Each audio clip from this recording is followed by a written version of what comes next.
রেস্টুরেন্টে আসছি, সকালে নাস্তা করবো সব কলেজ মিলে একসাথে। আসলে সবাই একসাথে নাস্তা করার মজাটাই খুব আনন্দ ঘনময় একটা সময়। তো আসলে এটাই।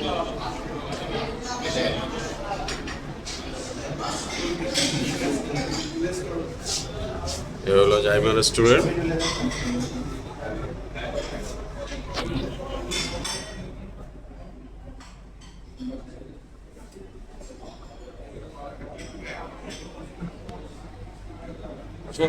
জানা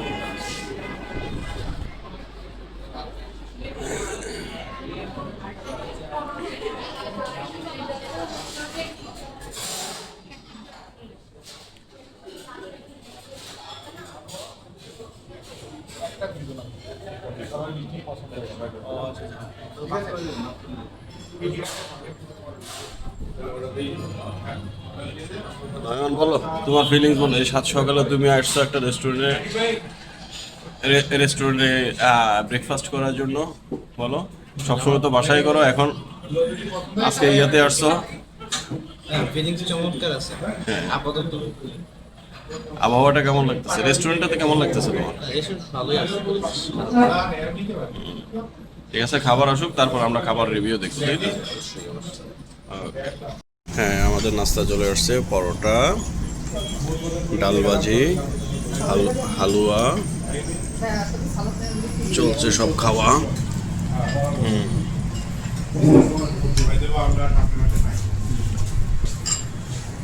আর ইয়াতে দেখাইতেছি না, সমস্যা স্যার। তুমি কি খাবা আজকে? বোম্বাই সৌরভের জন্য গরুর মাংস ব্যবস্থা হোক। ওরে আল্লাহ, মিজান ভাইয়ের কি লুজ লাগবো?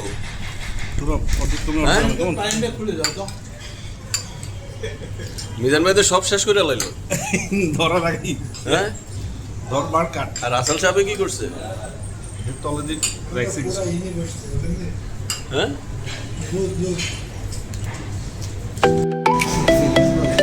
ফিলিংস বলেন। এই সাত সকালে খাবেন হোটেলে, পুরা হিস্ট্রি লয়ে গেছে। ছবি তুলতেছি না তো।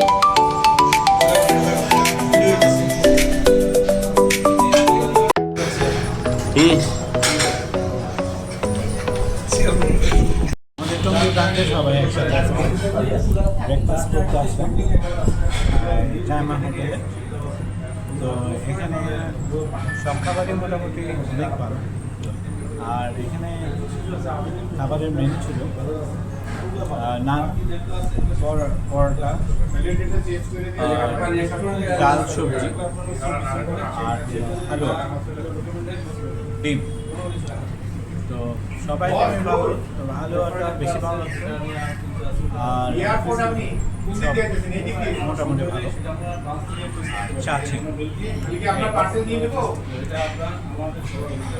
তার মানে খাওয়ার উপর আপনি স্যাটিসফাইড? আমি তো মানে পরোটা এত ভালো লাগছে যে 2টা পরোটা খেয়ে ফেলছি। আর রুটি একটা খেয়েছি। রুটি একটা খাইছেন? আচ্ছা, আর হালুয়া কটা খাইছেন? হালুয়া অর্ধেক খাইছেন। আপনারটা ডায়াবেটিস তো। হ্যাঁ, আপনার ডায়াবেটিস, আপনি হালুয়া তো কমায় খাওয়া উচিত ছিল। না, ওই জন্য তো অর্ধেক খাই না। ডায়াবেটিস না থাকলে তো ডবল খেতে। আচ্ছা, ঠিক আছে। এখানে কি আবার আসবেন খাইতে? হ্যাঁ, অবশ্যই সুযোগ পেলে? ঠিক আছে, তাহলে এখানে এদেরকে খাবারের ক্ষেত্রে 10-এ আপনি কত দিতে পারেন? 10-এ 10। ওকে, ঠিক আছে, থ্যাংক ইউ। একদম তো